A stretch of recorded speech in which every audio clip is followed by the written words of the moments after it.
बिस्मिल्लाहिर्रहमानिर्रहीम। Welcome back to mathematical methods of physics. आज हम इसका लेक्चर नंबर 25 देखेंगे। Before starting this lecture, let me review what we have studied in the past 3-4 lectures.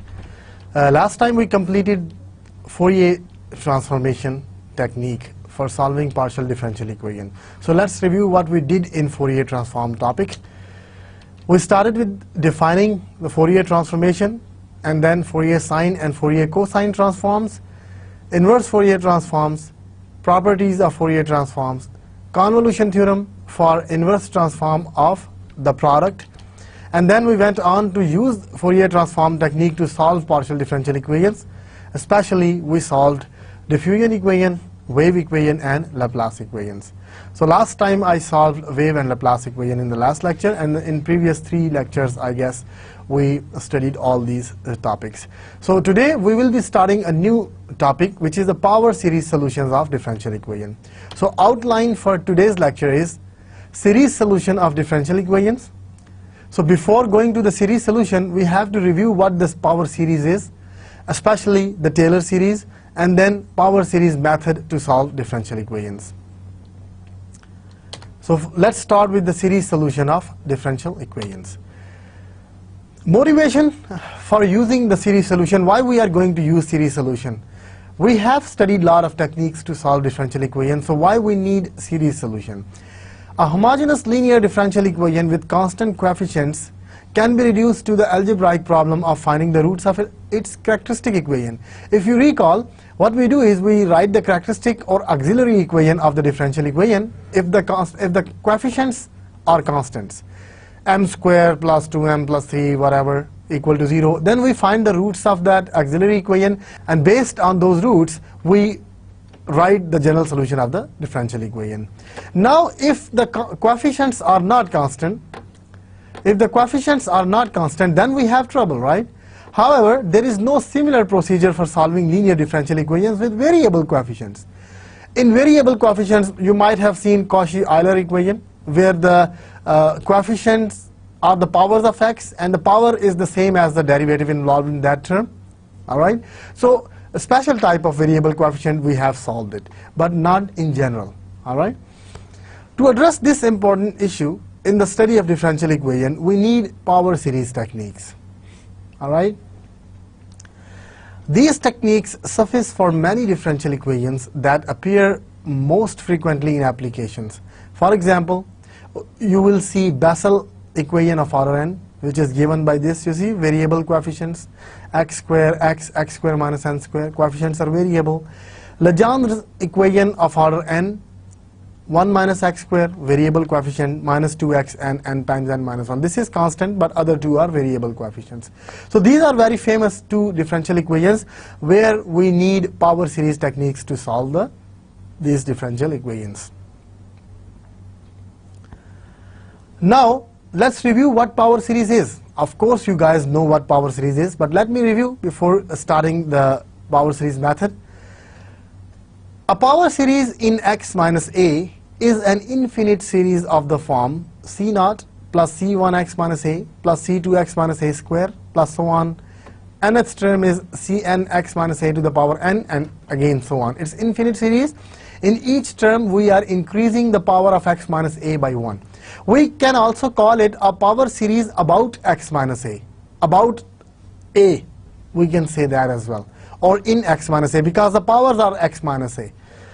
In summation notation we can write this, n goes from 0 to infinity, we write the general term, and n goes from 0 to infinity. And 0 gives me the first term, and 1 gives me second, and 2 gives me third one, and so on. If a is equal to 0, then this power series is in x. All right, a becomes 0. Or you can say that the power series about 0. All right, if the power series is about 0, then we get the powers of x only. All right, so c0 plus c1x plus c2x square and so on. So this is the power series in x. We will confine our analysis mainly to power series in x, like these type of things. Usually you can, if you know how to deal with x is a is equal to 0, you can do it with any a. That's not a problem. But every general property of power series in x can be converted to a general property of power series in x minus a by just replacing x by x minus a. all the theory will be converted to x minus n. There are no worries at all. All right. So that's why we will confine our analysis mainly to x is equal to 0. Now the power series, which I just wrote before, in x converges on the interval I, provided that the limit. Now you see what we did is we replaced this infinity by n. It means I took the sum of first capital N terms, and then let n go to infinity. If I can sum up first n terms, I will get an expression in capital N. Now now take the limit as n goes to infinity. If you get a finite answer, it means your series converges, and that limit will give you the sum of the series. All right. In this case, the sum fx is equal to n goes from 0 to infinity, cn xn, is defined in I, and we call the series a power series representation of the function f. If your series converges to some function f, then I will say that this series is a power series representation of the same function f of x. So you can represent your function by the power series as well. Alright, so there are some basic examples where a function is represented by a power series. These are from calculus, you know that these are the Maclaurin series. You see, e to the power x is n goes from 0 to infinity, xn by n factorial. So you can write ex as 1 plus x squared by 2 factorial plus x cubed by 3 factorial and so on. So you see, this series converges to ex. Alright. Similarly, cosine series is 1 minus x squared by 2 plus x 4 by 4 minus x 6 by 6 plus x 8 by 8 factorial and so on. Sin x takes the odd powers, x minus x cubed by 3 factorial plus x 5 by 5 factorial, x 7 by 7, x 9 by 9 and so on. Cosine hyperbolic has plus, again even powers but with all the plus signs. Sine hyperbolic with odd powers with all the plus signs. These all series converge to their respective functions. Alright, for all x. This series converges for all x to ex. This series converges for all x to cosine x. Alright, that's why these functions have their power series representation. And in particular, they are called Maclaurin series. You must have studied that in calculus. What is the Maclaurin series? Another example, log of 1 plus x is x minus x squared by 2 factorial plus x cubed by 3 factorial and so on. There is no x outside. This is just log of 1 plus x. 1 over 1 minus x has 1 plus x squared plus x cubed plus so on. A very simple series. You see, 1 plus x plus x, only the power is increasing. All the coefficients are 1. This is the series of 1 over 1 minus x. Alright. The above two series converges if x is less than 1, but diverges if x. So these all series converges for all values of x, but these two series converge for only x less than 1, between minus 1 and 1. If x becomes greater than 1 or less than negative 1, these both series diverge. So these series converge to their respective functions only if absolute value of x is less than 1, or x lies between negative 1 and 1. Alright. So these are also called the radius of convergence and interval of convergence of the series. Another series, 1 plus x to the power alpha, it's a binomial series. 1 plus alpha x plus alpha times alpha minus 1 by 2 factorial x square, alpha minus 1, alpha minus 2 by 3 factorial x cube and so on. These are binomial coefficients, alpha c1, alpha c2, alpha c3 and alpha c4 and so on. Alright, so this is a binomial series. The above series with alpha an arbitrary real number is the binomial series. If alpha is a non-negative integer, then the binomial series converges for all x. Otherwise, it converges if x is less than 1. Its behaviors for x equal to 1 depend on the value of alpha. Alright, so if alpha is negative, it will converge for all values of x. But if alpha is positive, then this series will converge for x less than 1, absolute value of x less than 1.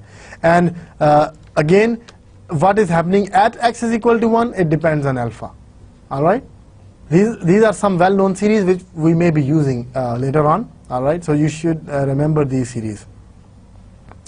Now let's start with a problem, that why we need power series and how we can implement this series. Solution, technique to the differential equations. In early 1900s, German astrophysicist Robert Emden encountered the following problem in his study of thermal behavior of a spherical gaseous cloud. Problem is, determine the first point on the positive x-axis where the solution to the initial value problem is 0. Alright, he needed the first point on the x-axis, the very first point where the solution will become 0. Now we have variable coefficients, x is coming here, x square is coming here, so I don't have a technique to solve it. How to find the solution here, we don't know.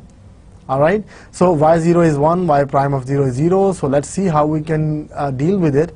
The variables x and y in above equation are proportional to respectively the distance of the center of the cloud and the gravitational potential of the gas.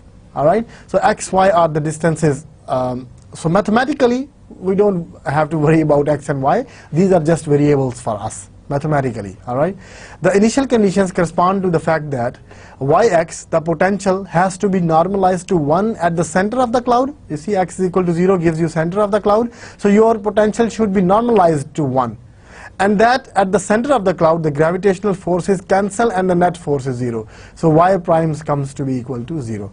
The above equation is called Lane-Emden equation of index 1. This is Lane-Emden. Emden and Lane, both two astrophysicists, they gave this equation, so it is called Lane-Emden equation of index 1. So now if we need to solve it, as I mentioned before, because this equation has variable coefficients and it's not a Cauchy-Euler type equation, so we don't have a particular method of solving this. So we will take the help of power series. Alright, so we will assume the solution of in the power series form as yx is equal to c0 plus c1x plus c2x squared plus so on. Let's assume that this type of solution exists, and we will see later on whether it really exists or not, or it was our fake assumption. So differentiation of above equation gives us, if I differentiate, what I will get, y prime of x is c0 becomes 0, c1 plus 2c2x plus 3c2x squared and so on. And if I directly differentiate it, it's cn times nxn minus 1. But now n will start from 1, not from 0, because first term drops out. First term drops out, so n starts from 1 now. Also, y double prime of x is equal to 2c2 plus 6c3x plus 12c4x squared and so on. And now you see it is starting from c2, so n will start from 2 to infinity. This is 2, not 1. This is 2, not 1. And if n is 1, it is 0. And n equal to 1 doesn't give you anything, because 1 minus 1 is 0. So n2 basically gives you first term, which is 2c2.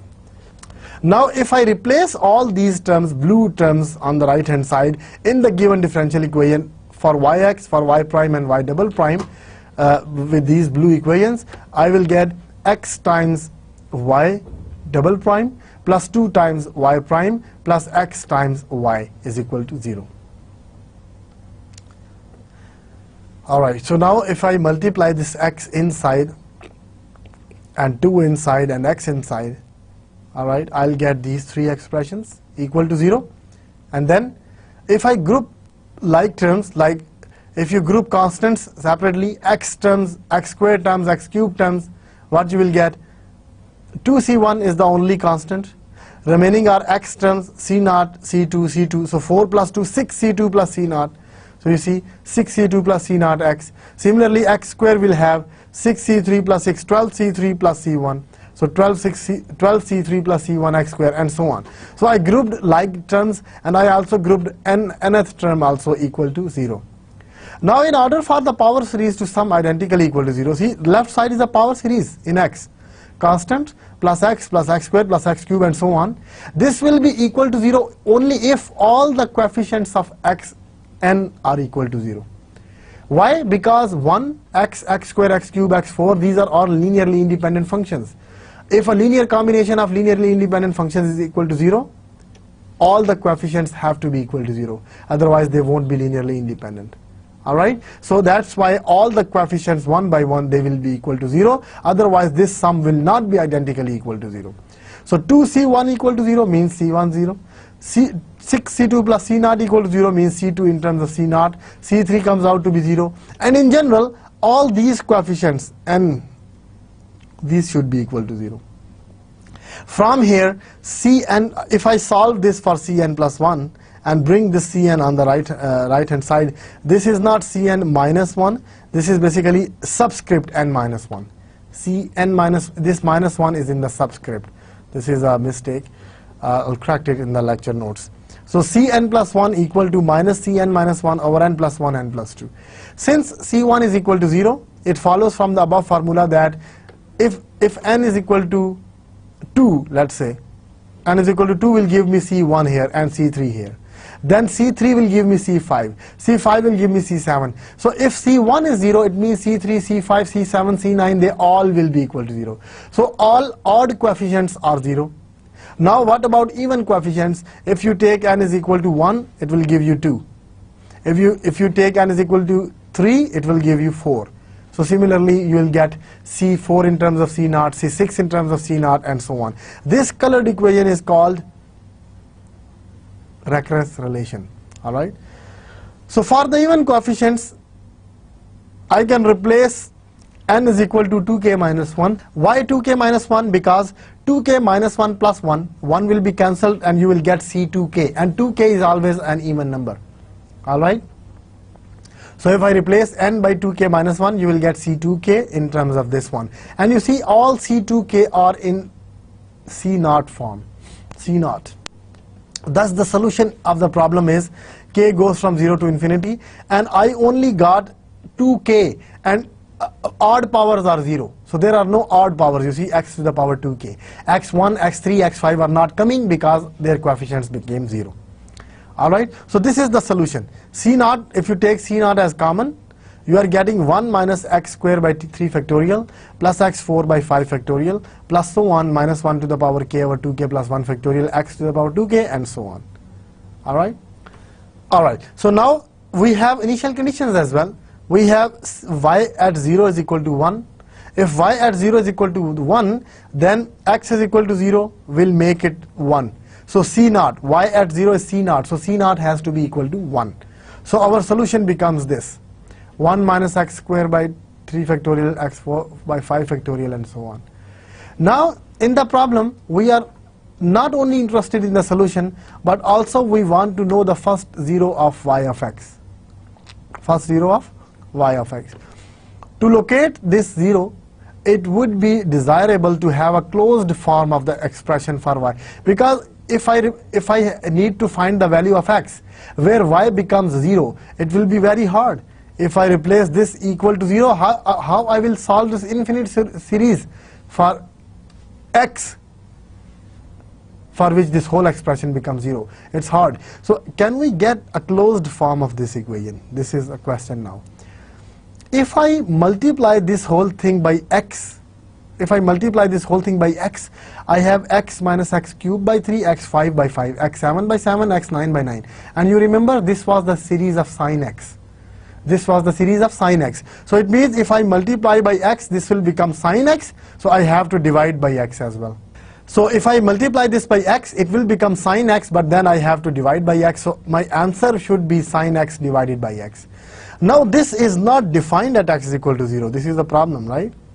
You see, sine 0, y of 0 is sine 0 by 0. It's not 1, but our answer should be equal to 1. y0 should be equal to 1.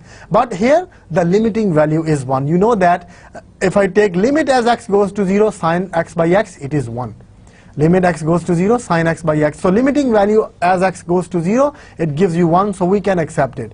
That, okay, it satisfies our initial condition.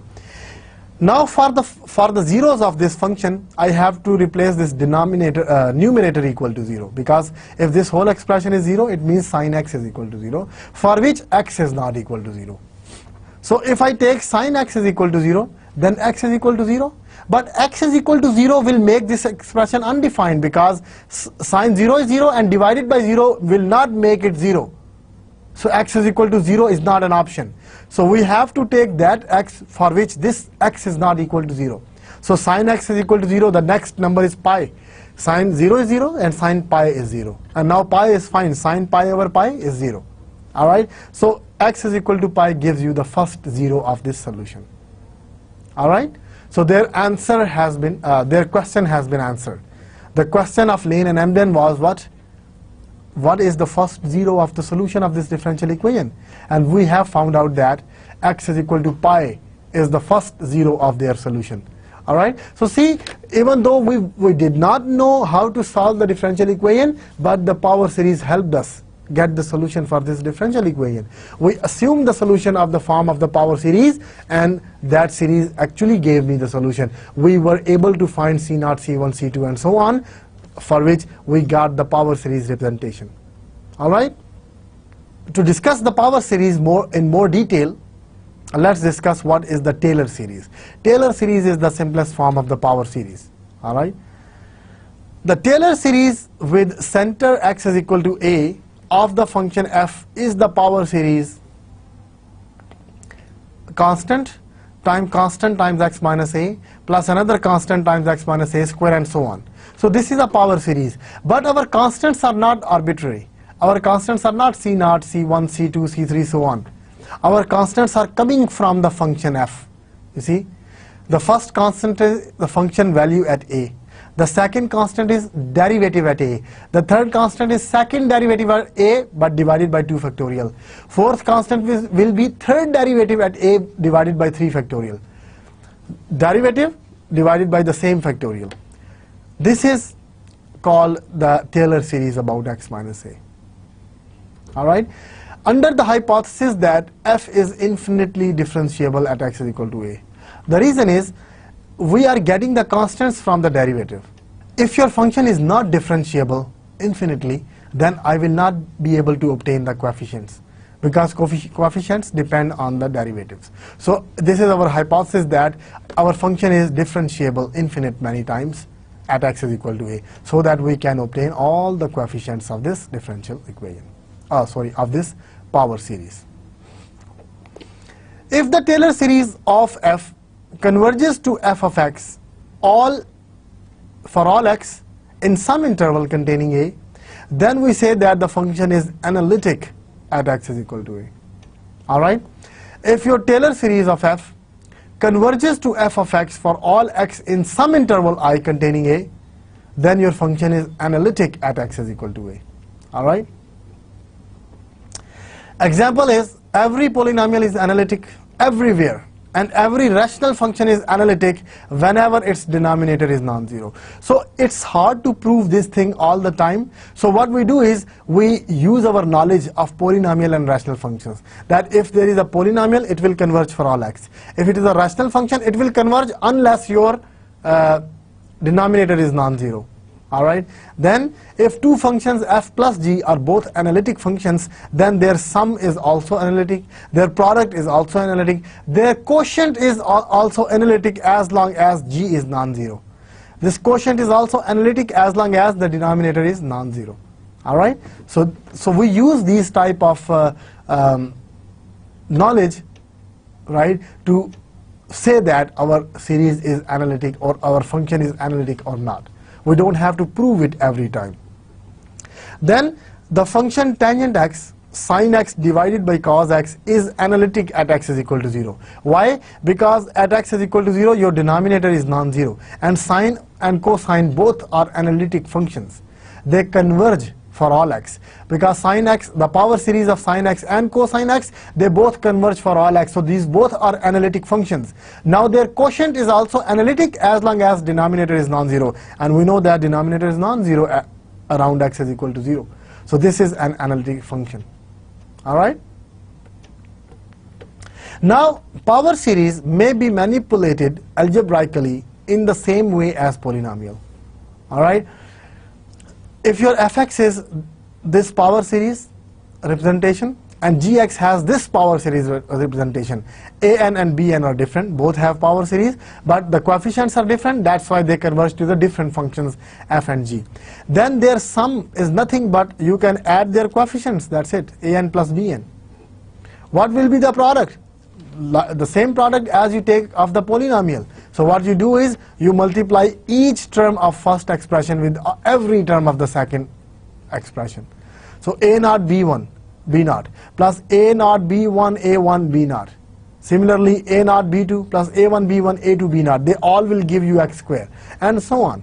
Alright, so you will get another series whose coefficients are Cn now. Cn are coming from these expressions. So product of the power series is again a power series. Sum of a power series is again a power series.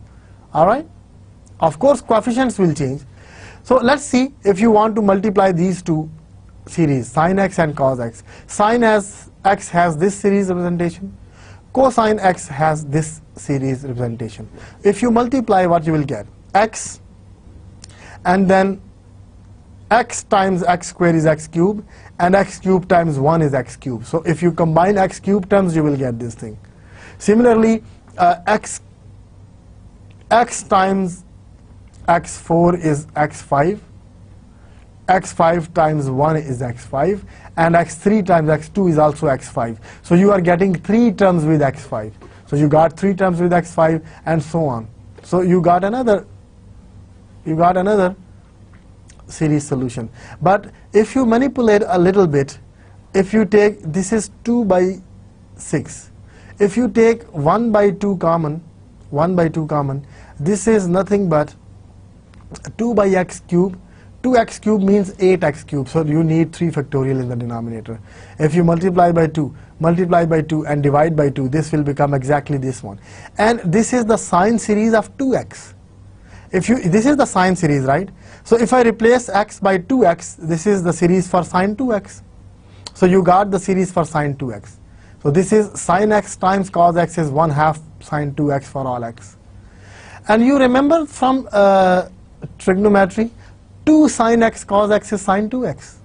So if I multiply this 2 on the left, 2 sine cos x is sine 2x. So actually we are getting the exact answer, alright, with the series. So series can be manipulated as polynomials. You can multiply them, you can add them, you can subtract them, you can divide them even, alright. You can play with them as you want. The quotient of two power series can be computed by long division. The series obtained by division may fail to converge at some points where the series for f and g both converge. Alright, you can divide two series, alright, by using long division, but it may not converge at some points where your f and g both were convergent, because the denominator may become 0 at some point. Alright, then this series will not converge at that point. The sine and cosine series converge for all x, but the series of tan x converges only if x is less than pi by 2. Alright, why is that? Because your tangent is not defined at plus and minus pi by 2. So between minus pi by 2 and pi by 2, you have a tangent graph, and your series will converge for that. Alright, but your series of sine and cosine were convergent for all x. So if your f and g are convergent for all x, it doesn't mean that the quotient will also converge for all x. Alright, so this is a remark here. Now power series method, going back, we started with the power series method, we did one example, but let's do it more rigorously, how we can use this power series method to solve the differential equations. I need some propositions to basically, when we differentiate, when we integrate power series, we need a solid background why we are doing that. Alright, so theorem is term-wise differentiation of a power series. If the power series representation of the function f converges on an open interval I, then f is differentiable on I, and f prime of x is nothing but the term by term differentiation of the power series. You can differentiate term by term your power series, and it will converge to the derivative of your function. This is only if your function f converges. If this power series converges in an open interval, then f is differentiable in that interval, and f prime x is actually equal to the derivative of the power series. Alright, so you can term by term differentiate depending on the convergence of your power series. So differentiation of the geometric series, let's say this is convergent for x less than 1, we know that. 1 over 1 minus x has this series which is called the geometric series, 1 plus x square plus x cube plus so on. Alright, this series is convergent if x mod is less than 1. So between minus 1 and 1, this series is convergent. If this is a convergent series, then I can differentiate right side term by term. It is 0 plus 1 plus 2x plus 3x square plus 4x cube plus 5x4 and so on. This series will convert to the derivative of the left hand side. What is the derivative of this left hand side? It is minus 1 over 1 minus x square, and then the derivative of x, 1 minus x is negative 1, so negative negative again became positive. So the derivative of 1 over 1 minus x is 1 over 1 minus x square. So 1 over 1 minus x square will convert to this, will have this series representation, or the series on the right hand side will converge to this function. Because this series was convergent, so we were able to differentiate term by term this series. All right. Identity principle. If both series are, if two series are equal, for every point x in some interval, then your coefficients have to be equal. An and Bn have to be equal, otherwise two series cannot be same. Two power series are same if and only if their coefficients are same. All right. Sometimes it is useful to shift the index of the summation. All right, shifting the index of summation. Why we are doing that? Sometimes it is useful to do that. All right, to shift the index of the summation. We want to run the index of the summation I goes from 1 to 3 I square, to run between 0 and 2 rather than from 1 to 3. Let's say you want it run from 0 to 2 instead of 1 to 3. So what you do is you will replace k by I minus 1. You will replace k by I minus 1. Now I equal to 1 will give you k equal to 0. I equal to 3 will give you k is equal to 2. So automatically, if you replace this in k, then k will run from 0 to 2 instead of 1 to 3. All right, such that your k will run from 0 to 2, and now I will become k plus 1. I is k plus 1. So I will replace I from k plus 1. So these two series are same. Why? Because here I goes from 1 to 3 will give you 1 square plus 2 square plus 3 square. And this also gives you the same thing. 1 square plus 2 square plus 3 square. These two series are equal, only they don't look equal because of the different index. Because of the different index. And why we do that, you will see in the solution of the differential equation. Sometimes one term has index from 0 to infinity, second has from 1 to infinity. So we cannot combine them. So what we do is we change the index summation to same thing. Either convert 0 to infinity from 1 to infinity, or convert 1 to infinity to 0 to infinity, so that they have the same summation index and we can combine the terms. All right, so this will be helpful in those cases. Now another important aspect in the power series is the radius of convergence. We talked about convergence, that your series should be convergent in some interval. If it is convergent, let's say this is the center, how far we can go, or in what interval it is converging. If center is at 0, let's say, and your series converges from -1 to +1, then this 1 is the radius of convergence. All right, you can go in both sides, you can go one distant apart from your center, and your series will still converge. So this is called the radius of convergence. How we find that? Consider a power series in the form Cn xn, and let's define the limit as two consecutive terms. I took Cn and the next term, Cn and Cn plus 1, only the coefficients, Cn and Cn plus 1, and took the limit as n goes to infinity. If your series is convergent, then this should be a finite number. If your series is convergent, this should be a finite number, call it rho. All right.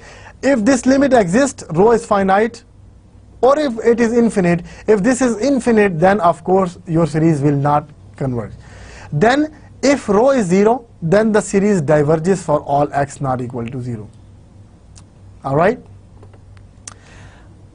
In some text, in some books, you will see Cn plus 1 on top and Cn at the bottom. If Cn plus 1 over Cn is rho, then your theory will change. All right, always remember. So here I took Cn over Cn plus 1, call it rho. If rho is equal to 0, your series will diverge for all x. All right. If rho is between 0 and infinity, your series converges. if rho is less than p, if x is less than rho, and Cn xn diverges if x is greater than rho. So this will be the radius of convergence, you see. If you get rho, then your radius of convergence will be x bar modulus of x is less than rho. If rho comes out to be 1, your radius of convergence will be 1. If rho is infinity, then the series converges for all x. So this rho is basically the radius of convergence. If rho is 0, it means there is no value where series converges. Radius is 0. Nowhere it converges. So it means your radius of convergence is 0. Radius of convergence is rho if rho is between 0 and infinity. If rho is infinity, it means your series converges for all x. Your radius becomes infinite. Your radius becomes infinite. Your series converges for all x. Alright? The number rho is called the radius of convergence of the power series. So it's easy to find the radius of convergence. Now there is an example. Determine the convergence and divergence of the following series. Alright? Determine the convergence and divergence. So rho, the constant rho, which is the radius of convergence, will tell you the whole story, whether it converges, it diverges, or where it converges and where it diverges. Alright?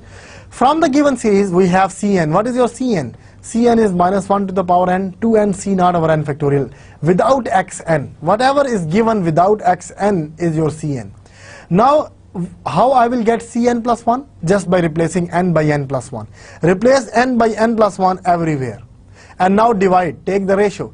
If you take the ratio, this is Cn, this is 1 over Cn plus 1. Take the reciprocal of Cn and multiply. Minus 1 to the power n and minus 1 n plus 1 gives you 1 negative sign. 2n will be cancelled with this n, so you will be left with 2 in the denominator. C naught and C naught also got cancelled. N plus 1 factorial divided by n factorial will only give me n plus 1. Because I can expand it and write n plus 1 times n factorial. N factorial is cancelled, so I got n plus 1. Now take the limit. Now we have to take the limit as n goes to infinity. This is the formula for rho. So if I take the limit as n goes to infinity, it is infinity. Because n is in the numerator, 2 is in the denominator. Alright?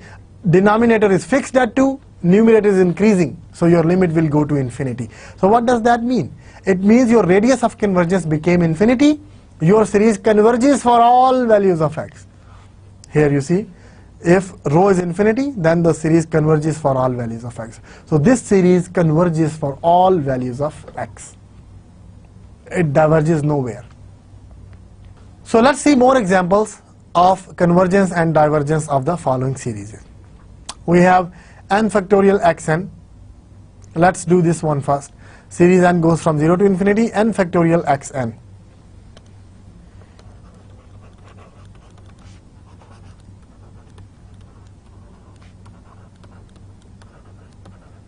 Alright, we need to determine the divergence or convergence of this series. Here, what is your Cn? Your Cn is n factorial. Right, this part is Cn. Alright. Now what is Cn plus 1? This implies that your Cn plus 1 should be equal to n plus 1 factorial. Alright. Now the quotient is Cn divided by Cn plus 1 is equal to n factorial divided by n plus 1 factorial. You can write it as n factorial divided by n plus 1 times n factorial. You can subtract 1 and stop wherever you want. So these are cancelled. You got 1 over n plus 1. Now your rho is what?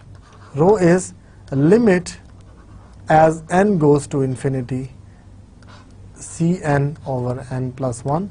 I need to take the mod, but mod of 1 over n plus 1 is 1 over n plus 1 is positive, so we don't take the mod of positive number. Positive remains positive. So this is 1 over n plus 1. Now denominator goes to infinity, so this whole thing will go to 0.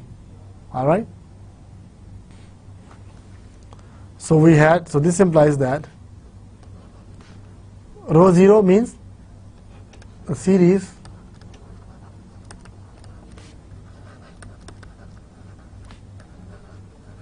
diverges for all x not equal to 0. Alright? Because at x is equal to 0, all terms drop out. So x is equal to 0 is not a point of consideration here. It's not a point of interest, you can say. If you write the series about x is equal to 0, then you have the powers of x. If x is equal to 0, you are left with just c naught. It will not be a series. If x becomes 0, it will not be a series anymore. So it will diverges for all x, but x has to be not equal to 0. Alright? So it nowhere converges, so it means the radius of convergence is 0. The radius of convergence is 0. Right?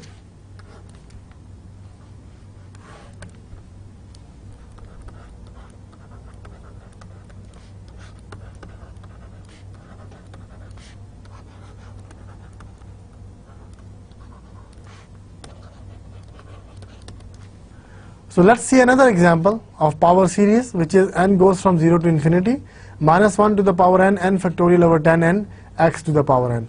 So here Cn is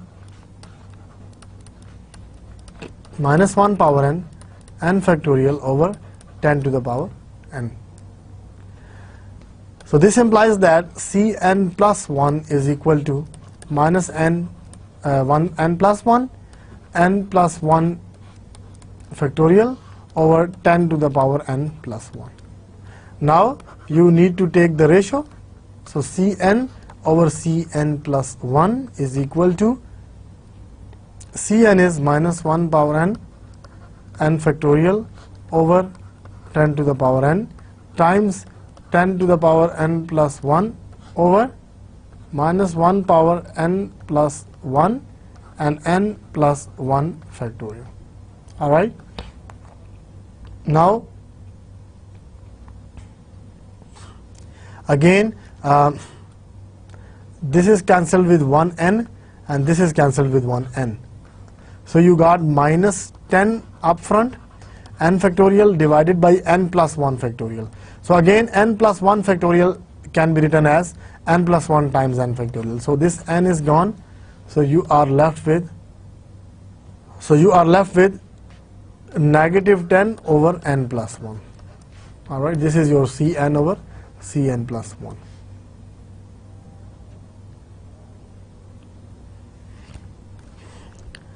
So this is your Cn over Cn plus 1.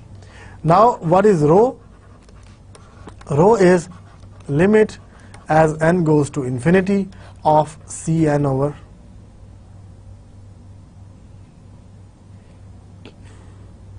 Cn plus 1. This is equal to limit as n goes to infinity. Mod of this thing is 10 over n plus 1 because mod will make it plus 10. Now again, denominator goes to infinity, 10 is fixed, so 10 by infinity gives you 0. Alright, so again, what does that mean? Series diverges for all n. Diverges for all x not equal to 0.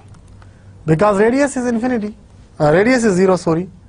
Radius of convergence is 0, it means there is no interval where it will converge. At x is equal to 0, it is constant, so that's fine. But if x is not equal to 0, it will diverge because, see, this is what is happening. You said 0, you started from 0 because your series is your radius. If this is your radius, alright, this is your radius r, then this is the interval where series converges, and outside it will diverge. Here it will diverge, here it will diverge, and in this interval it converges, right? Now if r is 0, it means if r is 0, you are just at this point. It means whenever you take x not equal to 0, whenever you take x not equal to 0, it diverges. So it means it diverges everywhere. At x is equal to 0, there is no point of convergence. You can say that it converges at x equal to 0, but at x equal to 0, it's not even a series because all the term will drop out except the first one, which is c naught. Alright? So it is already a constant, not a series. So this is the reason when rho comes out to be 0, why we call it diverges for all x. Alright, not equal to 0. This is the case here.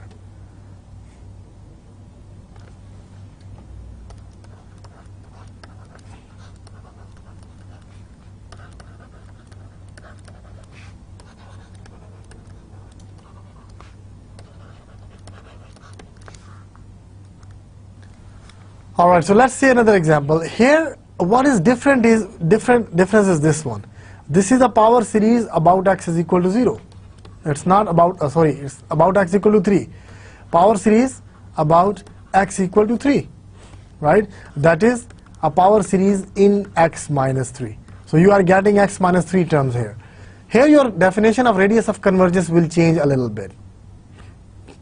The reason is, when we have this series Cnxn, then basically what we do is we take this whole thing Cnxn, alright, divide by Cn plus 1 xn plus 1, take the absolute value. This is basically a ratio test. We basically implement the ratio test, take the ratio of nth term with n plus first term. So you get Cn over Cn plus 1, this thing times x. This is what you get, because xn and x is gone, take the absolute value, it's outside.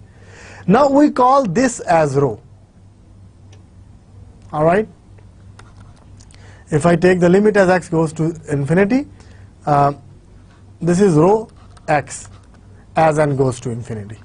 If n goes to infinity, this is rho x, right? Now if this rho x, ratio test says that if this is greater than 1, alright, sorry, this is 1 over x. You see, this is x in the denominator. X is in the denominator, so this is 1 over x. So you got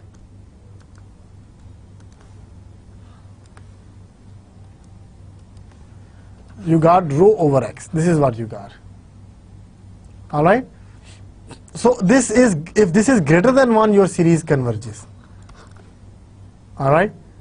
For convergence, it should be greater than 1. Now, if you multiply this x on the right hand side, this rho is greater than x, so your interval becomes x less than rho. So this is the interval of convergence, or rho is the radius of convergence. This is what we said. For x, alright? So here, your interval is basically what? From 0, x plus rho, and x minus rho.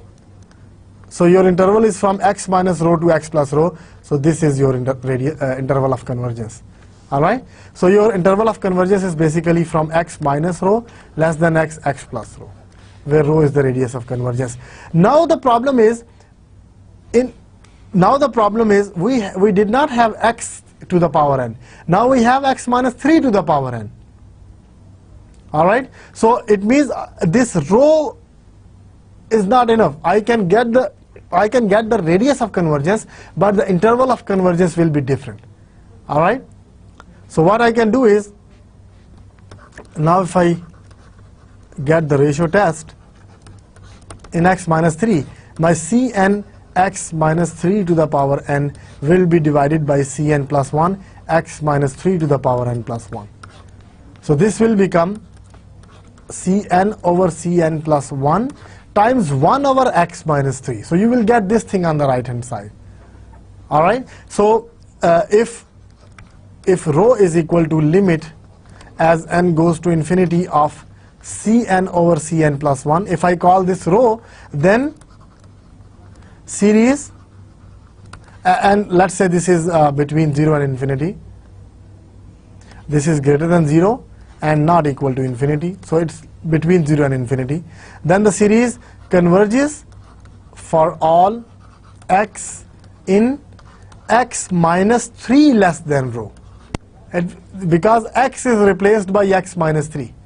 So radius of convergence will remain rho, but interval of convergence will be different. Alright? This is rho.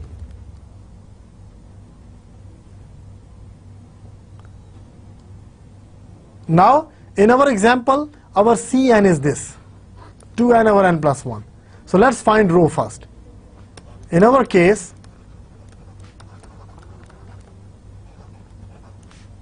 Cn is minus 2 power n divided by n plus 1. This is our Cn. So take Cn plus 1, it will be minus 2 n plus 1 over n plus 2. Alright, now if you take the ratio, take the absolute value and take the limit as n goes to infinity, this will be limit as n goes to infinity. Cn is minus 2 to the power n over n plus 1 multiplied by n plus 2 over minus 2 to the power n plus 1. So you got this is cancelled with this one. So minus 2 will come out because plus 2 will, this will become plus 2. So this will become plus 2 because of the absolute value. N goes to infinity and you are left with n plus 2 over n plus 1. Alright, so this is 1/2 times 1. Limit of this thing is 1. Right? Why this limit is 1? Limit n goes to infinity. Take n as common, you will get 1 plus 2 by n. Again n common, 1 plus 1 by n. N is cancelled. As n goes to infinity, this will go to 0, this will go to 0. So you will be left with 1 over 1. So you got rho is equal to 1 by 2. So this is your radius of convergence. Then what will be the interval of convergence? Then the interval of convergence will be x minus 3 less than rho. Alright, x minus 3 less than rho, rho is 1 by 2. So this means minus 1 by 2 is less than x minus 3 is less than 1 by 2. So you will have to add 3. So your interval of convergence is 1 by 2 plus 3 is less than x is less than 1 by 2 plus 3. So that is 6 minus 1, 5 by 2 less than x less than 7 by 2. So your interval is not basically centered at 0. So this implies that your interval, your series converges to 5 by 2 to 7 by 2. So this is not centered at 0. This is centered at 3. Alright, because we took the series about x minus 3. So this is centered at 3. So 3 minus 1 by 2, interval is still 1 by 2. This interval is 1 by 2. Alright, but this is 3 plus 1 by 2, this is 3 minus 1 by 2. Alright, so this is 5 by 2 and this is 7 by 2.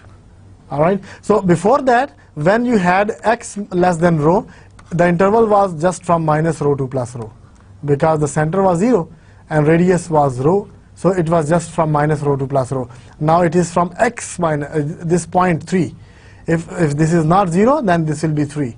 If this is any other point a, if x minus a is less than rho, then your interval will be changed by a minus rho to a plus rho. Alright, that's how your interval will be changed. This is not rho, this is a. Alright, center is at a. So this is basically what's going on in this example. But radius is still 1 by 2, so it is convergent series, because it is between 0 and infinity. It comes out to be 1 by 2, so it means convergent. But interval of convergence is x minus 3 is less than 1 by 2. Don't write it. If you write x less than 1 by 2, it will be wrong. Alright?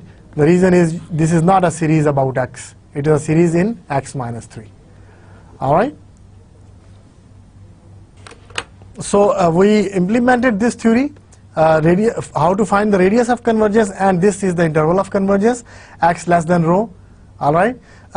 So we find rho first of all from this limit, and then based on that rho we decide whether it is convergent series or not, and if it is convergent, then what is the interval of convergence. Alright, it may be infinity. If rho is infinity, then it converges for all x. If rho is finite, then it converges between this interval. And then we did this example here, and I solved this example separately, this example, and then this example. Alright? So let's review what we have studied today. We started with the series solution of the differential equation, that if there are many situations where the differential equation does not have a simple method or simple technique to get the solutions, because for constant coefficients we can solve it, but for variable coefficients it's not easy to solve the differential equation. So we take the help from the power series and we assume the solution of the form of the power series. Once we take the power series, then if it is a convergent power series, then we can differentiate it term by term. We can differentiate it again. We replace the derivatives of y and the expression for y in the differential equation. We combine the similar terms, all right, equal to 0. If it is given equal to 0, then of course each coefficient has to be equal to 0. From there we can obtain all the coefficients C0, C1, C2, C3 and so on. Once we got the coefficients, we can write the series solution, and then series solution, if it is of the known form, we can write the compact solution as well. But if the series comes out to be arbitrary, then we may not be able to write the compact form of the solution. But then we went on to study the Taylor series, especially that what is the Taylor series. Taylor series is also a power series about x is equal to a, that we get the powers in x minus a, but the coefficients come from the derivatives of the function. So if we assume that the derivatives of the function exist at x equal to a, then we can write the Taylor series. And if I take a is equal to 0 in the Taylor series, that is called the Maclaurin series. And I have shown the list of Maclaurin series: ex, sin x, cosine x, sine hyperbolic, cosine hyperbolic. Those were all the Taylor series with a is equal to 0. Whenever Taylor series is written with a is equal to 0, it is called the Maclaurin series of the function. And then for the power series method, we had few theorems. The theorem that when we can differentiate term by term, if two series are equal, what is the condition on them? Coefficients should be the same. When we can shift the index of the summation, this will be helpful in solving the differential equation. Next time we will be solving more differential equation and in more rigorous way, and you will be seeing that we will be shifting our indexing term in each summation term in our equation. All right, then it will become more clear why we shift the index of the summation notation. All right, and then we can also find the radius and interval of convergence of the power series. If we are writing our solution in terms of power series, we should know whether this power series converges or not, whether the solution which we are getting is valid solution or not. If it is a divergent for all x, then it means I didn't get anything for the differential equation, because my solution is not valid for any x. So whenever we write a series, we are interested in the convergence of the series. You have to remember that. All right, so this was it for today's lecture. We started with the series solution of differential equation. We went on to define the power series, especially the Taylor series. We wrote the expression, and then I wrote a couple of theorems and some examples of finding radius of convergence. These are involved in the power series method to solve the differential equations. Thank you very much, guys, for being with me for this lecture. I hope you understood it. Try to solve more examples. Take any book of the series solutions or of the power series. Pick any series from there and try to find the radius of convergence, interval of convergence. Try to see when series converges, when it is diverges. And if you want to pick up a differential equation and solve that differential equation right now, because we have started with one example where we actually solved the differential equation. So you can pick a simple differential equation, maybe first order differential equation, and try to find the series solution of that differential equation. It will be good. Before going to the next lecture, it will be good if you do it right now. All right, right now, and this will really reinforce the idea of the topic, and it will prepare you well for the next lectures. All right. So my suggestions for you guys is that if you get time, then try these problems. All right. So this is it for today's lecture. I will see you in the next lecture with more on power series solution of the differential equation. Till then, Allah Hafiz. Assalamu alaikum.